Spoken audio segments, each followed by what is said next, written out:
Bonjour madame. Bonjour. Aujourd'hui, nous voulons nous intéresser particulièrement à votre cursus. Oui, L'Afrique ne vous connaît pas. oui. Nous aimerons savoir qui est Makek Time. Qui êtes-vous madame? Très bien. Merci beaucoup pour la question. Avant de commencer, je vous demande d'excuser le bruit juste derrière parce qu'il y a une fête foraine juste derrière moi. Donc, il va y avoir de la musique. Excusez ce bruit-là. Alors, pour commencer, ma cake time, eh bien, c'est moi. Je suis une jeune Gabonaise de 27 ans. Je suis née au Gabon. Et je suis issue d'un métissage culturel, c'est-à-dire mon père est de culture Fan et ma mère, elle est de culture Vili Sekiani. Donc voilà en gros qui est ma cake time. Très bien. Nous évoluons Oui, avec la deuxième question. d'accord. Quel est votre parcours scolaire, universitaire et professionnel? Très bien. Alors je vais commencer par mon parcours scolaire. Alors comme je disais, je suis née à Libreville au Gabon et je commence ma maternelle au complexe Les Scribouillards. C'est situé au PK8. Pour ceux qui connaissent Libreville, c'est un jardin d'enfants. Donc, c'est là-bas où j'ai commencé ma maternelle. Ensuite, je suis allée au complexe scolaire Domi, qui est situé au quartier Atonabé. C'est là-bas où j'ai fait tout mon cursus primaire jusqu'à l'obtention de mon CEP. Et à ce moment-là, j'ai été orientée vers le lycée Jean-Hilaire Obam Eyégué. Alors, j'arrive à Jean-Hilaire, je commence ma sixième, ma cinquième, je fais les deux classes à Jean-Hilaire. Et après, ma mère a été affectée à Port-Gentil. Alors, Port-Gentil, c'est la capitale économique du Gabon. Donc, nous arrivons à Port-Gentil.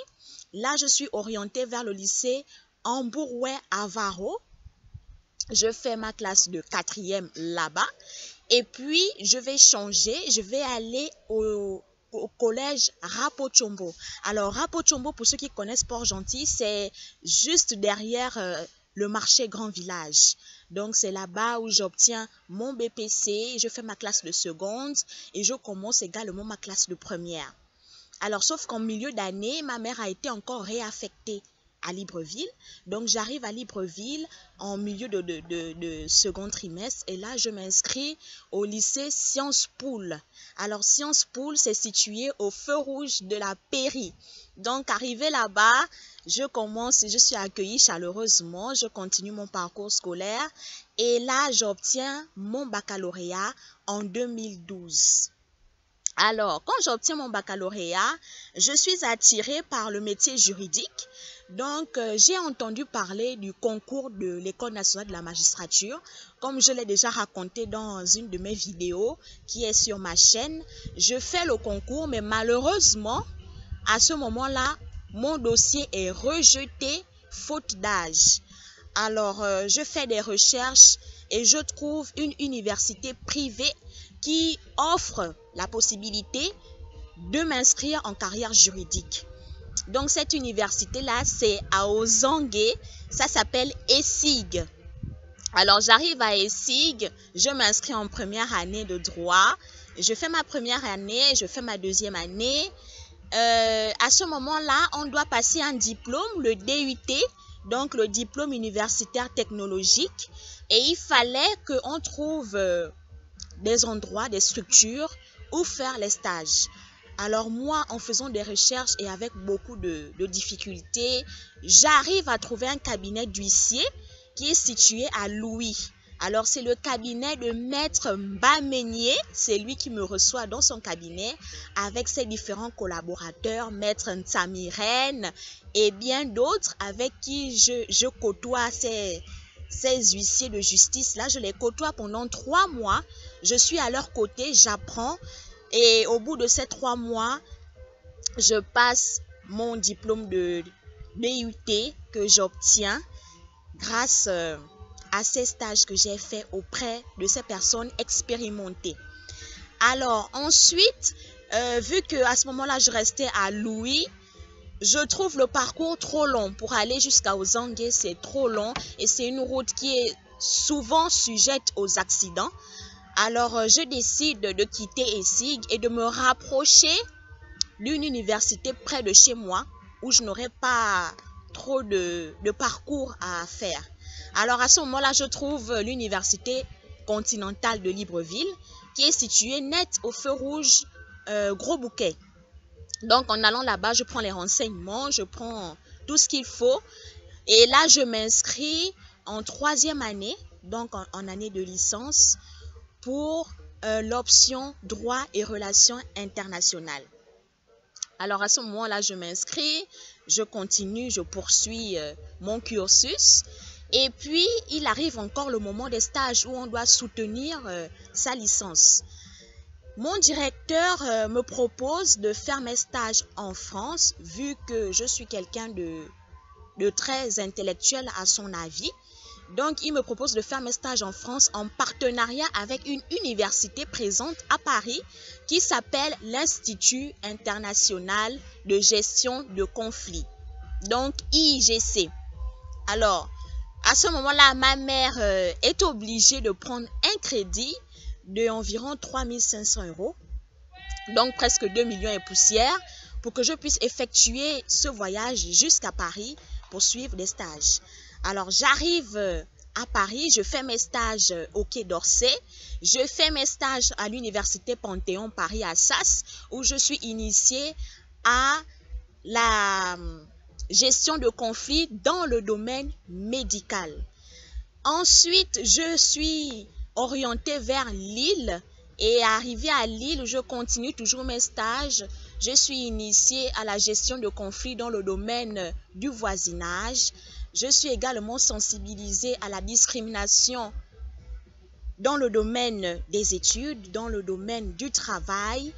Et là, j'apprends beaucoup, je forge mon esprit, j'acquiers les compétences nécessaires à la rédaction de mon diplôme. Et là, je rentre sur Libreville, je rédige mon rapport de stage et je présente ma soutenance devant un membre du jury constitué de professeur Mintza et de bien d'autres professeurs qui étaient également présents dans les membres du jury. Je défends donc ma licence, mon rapport de stage et j'obtiens une moyenne de 15 sur 20. Félicitations, madame. Merci beaucoup. Market Time. Oui. Nous venons d'écouter votre parcours.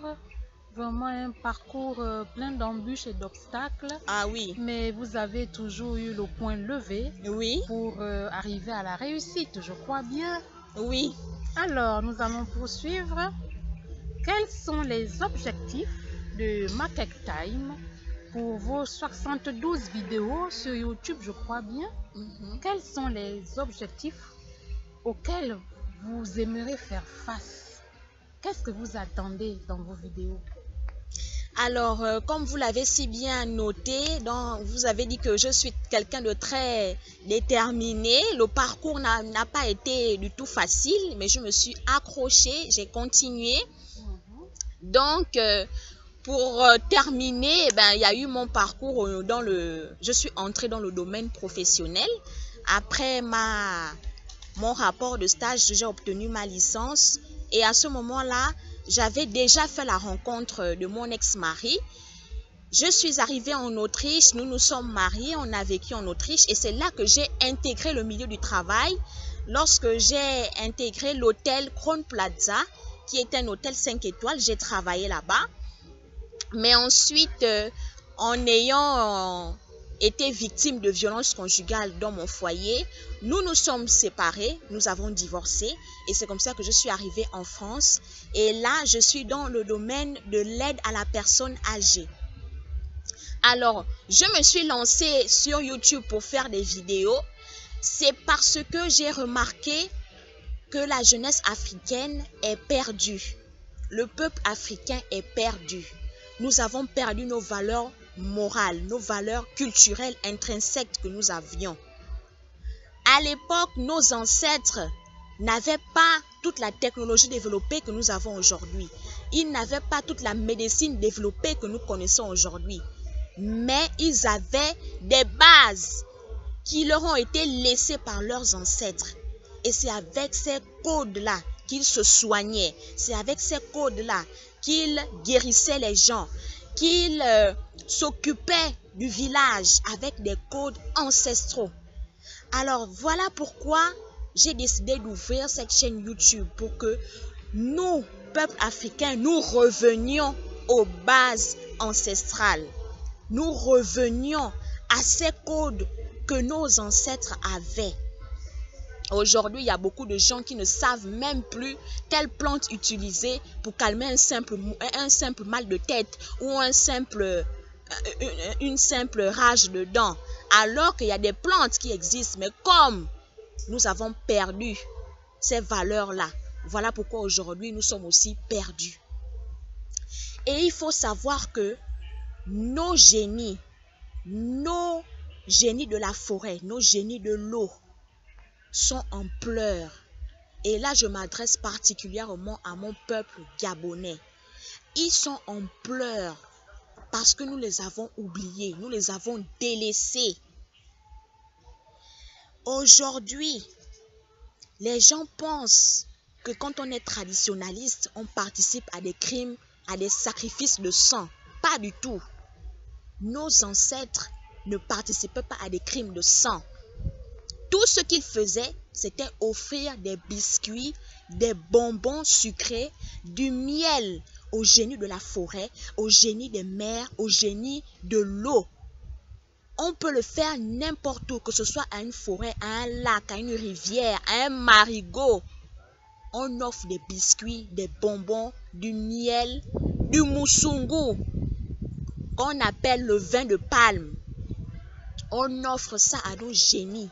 Et ces génies-là, en retour, se chargent de nous apporter une protection sans faille, de nous offrir un essor aux yeux du monde. Mais aujourd'hui, nous avons délaissé ces cultures-là, nous avons délaissé cette tradition. Et c'est pour cela que nous sommes un peuple perdu. Parce que nous ne faisons plus ça. On a délaissé ces rites-là au prétexte que c'est de la sorcellerie, alors que pas du tout. Donc cette chaîne YouTube a pour objectif de ramener le peuple africain vers ces traditions, afin que nous ne soyons plus perdus.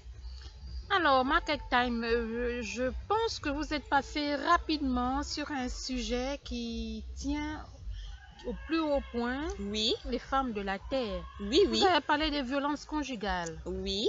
Avec un Lituanien ou je n'ai pas bien compris. Est-ce que vous pouvez revenir dessus? Alors oui, mon ex-mari est de nationalité lituanienne. Donc c'est les pays de l'Est, c'est des pays satellitaires de la Russie. Oui. Oui. Et qu'est-ce qui s'est passé avec lui? Alors, il y a eu tellement de problèmes. Ça a commencé par l'interdiction de sortir. Il me privait de sortir.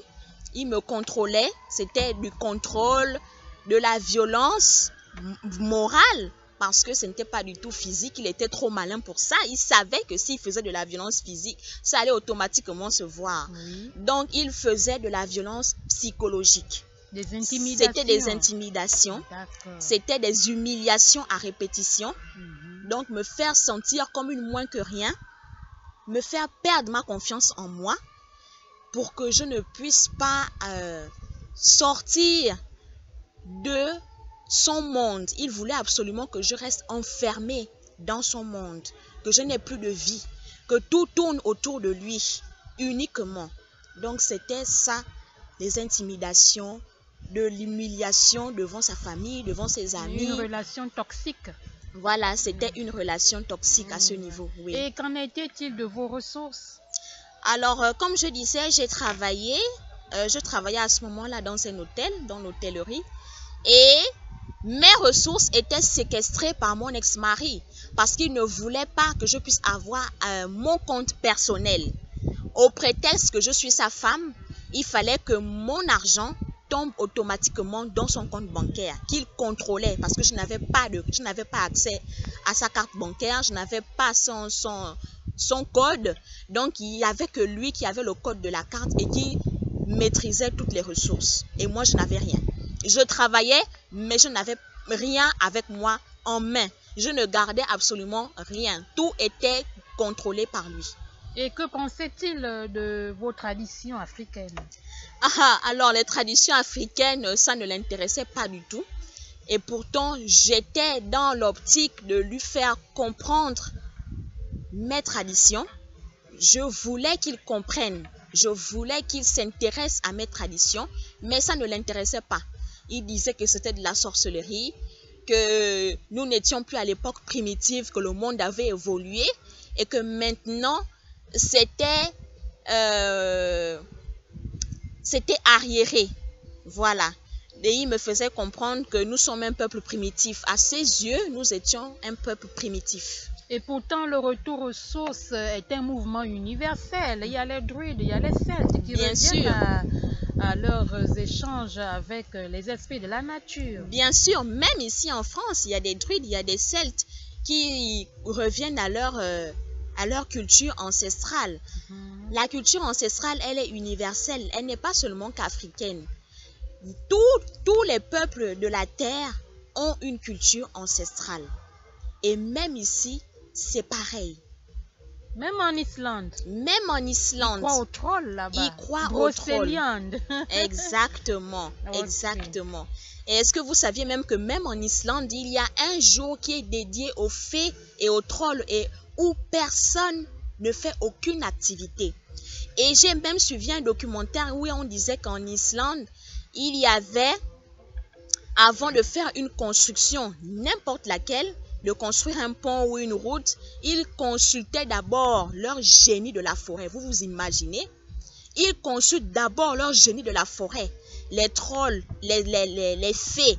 Et ce sont elles qui approuvent ou qui désapprouvent le projet. Donc vous voyez à quel point, même eux, ils prennent cela au sérieux. À plus forte raison, nous, Africains.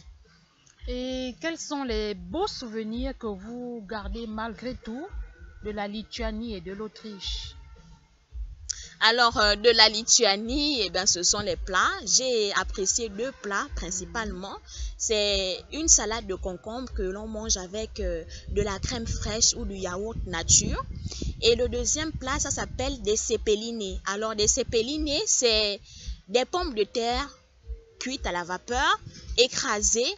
À l'intérieur, on fourre du poisson, de la viande ou des légumes et on accompagne ceci avec du yaourt nature. C'est très très délicieux. Donc ça, ce sont les plats que j'ai beaucoup aimés en Lituanie. Et en Autriche, eh bien, en Autriche, c'est un pays qui est très très beau, très propre, où tout est vraiment propre. Les gens sont éduqués, les gens sont vraiment très stricts. Et ça, c'est ce que j'ai beaucoup aimé en Autriche. Ah, très bien. Et comment dit-on bonjour en lituanien, par exemple? Alors, en lituanien, pour dire bonjour, on dit labadiena. Et en autrichien? En autrichien, il faut savoir qu'il y a deux langues en Autriche. Ils parlent allemand, mais ils ont également leur langue vernaculaire. Et en allemand, on dit Guten Morgen. En autrichien, on dit Krusty. En langue vernaculaire, bonjour, c'est Krusty.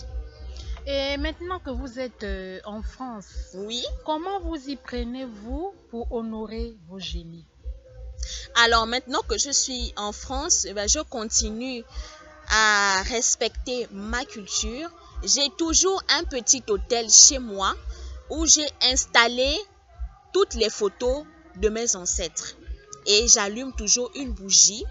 Je prends des biscuits et des bonbons sucrés que je dépose sur l'autel. Et je leur fais cette commémoration-là. Alors, j'ai également été très, très touchée par un dessin animé qui s'appelle Coco. C'est un dessin animé des studios Walt Disney. Et dans ce dessin animé-là, le personnage principal, c'est un petit garçon qui prend conscience de sa culture ancestrale et d'honorer ses ancêtres parce que quand il effectue un voyage astral, il fait la rencontre de son ancêtre, de son arrière-grand-père, qui s'efface dans le monde de l'au-delà. Il s'efface pourquoi? Parce que ici, dans le monde des vivants, personne ne prend la peine de lui offrir des boissons, de mettre sa photo et de prier pour son repos. Et c'est pour cela qu'il s'efface au fur et à mesure dans le monde de l'au-delà. Et en revenant de son voyage astral, il voit sa grand-mère qui s'appelle Coco. Et sa grand-mère lui parle de son arrière-grand-père. Et c'est à ce moment-là que ce petit garçon prend conscience de perpétuer cette culture ancestrale. Il fouille la photo de son ancêtre et il pose cette photo-là sur l'autel et il offre des bonbons et des biscuits afin que la mémoire de son ancêtre ne s'efface pas dans l'au-delà. Et ça m'a beaucoup touchée parce que c'est un dessin animé d'origine latine. Donc vous voyez à quel point ce mouvement de retour aux sources est universel. Et il doit le rester. Nous ne devons plus avoir honte de notre culture. Nous ne devons plus avoir honte de porter nos vêtements traditionnels. Parce que la revalorisation de notre culture passe aussi par le vêtement traditionnel, passe par notre gastronomie, passe par nos valeurs. Donc n'ayons plus honte de cela. Que nos jeunes enfants qui naissent aujourd'hui n'aient plus honte de porter leurs vêtements traditionnels africains au prétexte de ne pas être à la mode. Concrètement, quel est le message que vous aimeriez faire passer au peuple gabonais?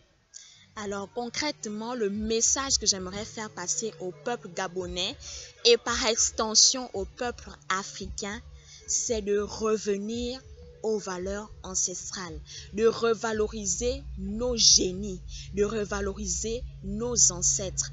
En le faisant, vous allez voir que l'Afrique va prendre une autre dimension. Nous allons enfin pouvoir accéder à l'essor du peuple africain, ce que nous attendons depuis longtemps. Et ce que je voudrais également faire, ça c'est un projet personnel que je voudrais faire au Gabon, c'est de mettre en place une structure qui va s'occuper des personnes âgées, qui va leur fournir des médecins, des infirmières, des cuisinières, des femmes de ménage pour s'occuper de 24 heures sur 24 et au quotidien. Et ceci à moindre prix, afin que ces personnes âgées-là aussi trouvent leur place dans la société et se sentent chéries auprès de nous, les jeunes générations. Alors, Makaitai, oui, on aimerait savoir si vos parents sont-ils aussi initiés au culte des ancêtres? Alors oui, mes parents sont initiés au culte des ancêtres. Que ce soit du côté de mon père, que ce soit ma mère, les deux sont initiés au culte des ancêtres. Et même mon grand-père est initié au culte des ancêtres. Ce culte des ancêtres-là, ça a toujours tenu une place très importante au sein de notre famille.